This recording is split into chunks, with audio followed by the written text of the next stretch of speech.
लोकसभा में नेताजी शरद यादव जी, लालू प्रसाद यादव जी, तमाम दक्षिण भारत के दल जब मांग कर रहे थे जाति गणना की, तो कांग्रेस पार्टी ने जाति गणना नहीं कराई। जिस समय एक्सरे होना था वो एक्सरे का समय था। आज सीटी स्कैन है, एमआरआई मशीन है, बीमारी और बड़ी हो गई है। जो लड़ाई लड़नी चाहिए थी उस समय, अगर उस समय ही समाधान हो गया होता तो शायद समाज में इतनी बड़ी खाई नहीं होती। कांग्रेस पार्टी ने जाति गणना नहीं कराई। आज क्यों जाति गणना कराना चाहते हैं? क्योंकि वो जानते हैं कि उनका ट्रेडिशनल वोट उनके पास नहीं है। जो मौका मिला है भारतीय जनता पार्टी को, बेरोजगारी बढ़ी है, महंगाई बढ़ी है, किसान को जो सुविधाएं मिलनी चाहिए थे वो नहीं दे पाए हैं, और आज भी किसान गरीबी में है और नौजवान मजबूरी में पलायन का रास्ता अपना रहा है और मध्य प्रदेश छोड़ करके दूसरी जगह नौकरी करने जा रहा है।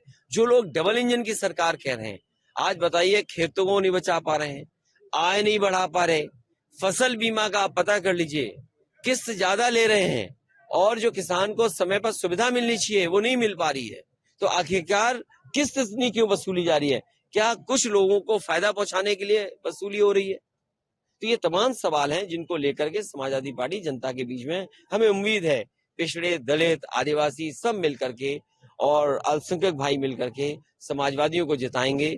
जो नारा समाजवादी पार्टी ने दिया है कि पीडीए ही एनडीए को हराएगा, हमें उम्मीद है कि सभी लोग साथ आकर के जो आवाज दी है समाजवादी पार्टी ने कि जाति गणना हो, जाति की आबादी के हिसाब से हक और सम्मान मिले।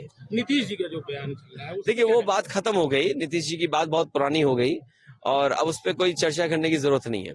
जी, राहुल जी ने कहा एक्सरे कराएंगे समाज का, आप क्या कहना चाहते हैं? देखिए जिस समय एक्सरे होना था वो एक्सरे का समय था। आज सीटी स्कैन है, एमआरआई मशीन है, बीमारी और बड़ी हो गई है। जो लड़ाई लड़नी चाहिए थी उस समय, अगर उस समय ही समाधान हो गया होता तो शायद समाज में इतनी बड़ी खाई नहीं होती कि 5% में 5% लोगों पर 60% वेल्थ भारत की उनके हाथ में चली गई। कोई कल्पना कर सकता है कि भारत इतना बड़ा देश, 140 करोड़ आबादी का देश, और 5% लोगों पर पूरी की पूरी धन दौलत हो देश की? तो ये किसने किया? ये पुरानी सरकारें जो थी उनकी गलत नीतियों के कारण थी। जब एक्सरे करना था तब एक्सरे किया नहीं तो बीमारी बढ़ गई। आज एमआरआई, सीटी स्कैन की जरूरत है।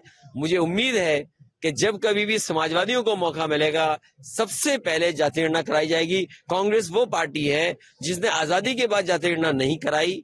लोकसभा में नेताजी शरद यादव जी, लालू प्रसाद यादव जी, तमाम दक्षिण भारत के दल जब मांग कर रहे थे जाति गणना की, तो कांग्रेस पार्टी ने जाति गणना नहीं कराई। आज क्यों जाति गणना कराना चाहते हैं? क्योंकि वो जानते हैं कि उनका ट्रेडिशनल वोट उनके पास नहीं है। वो पिछड़े, दलित और आदिवासियों की तरफ देख रहे हैं। पिछड़े, दलित, आदिवासी भी जानते हैं कि आजादी के बाद धोखा उन्होंने दिया, इसलिए इस बार उनकी कहीं बात बनने वाली नहीं। इंडिया गठबंधन कैसे चलेगा ऐसे में? इंडिया गठबंधन आगे देखा जाएगा। अगर आप ये वीडियो YouTube पर देख रहे हैं तो हमारे चैनल को सब्सक्राइब करें और बेल आइकन को दबाना ना भूलें। अगर आप Facebook पर ये वीडियो देख रहे हैं तो हमारे पेज को लाइक करें।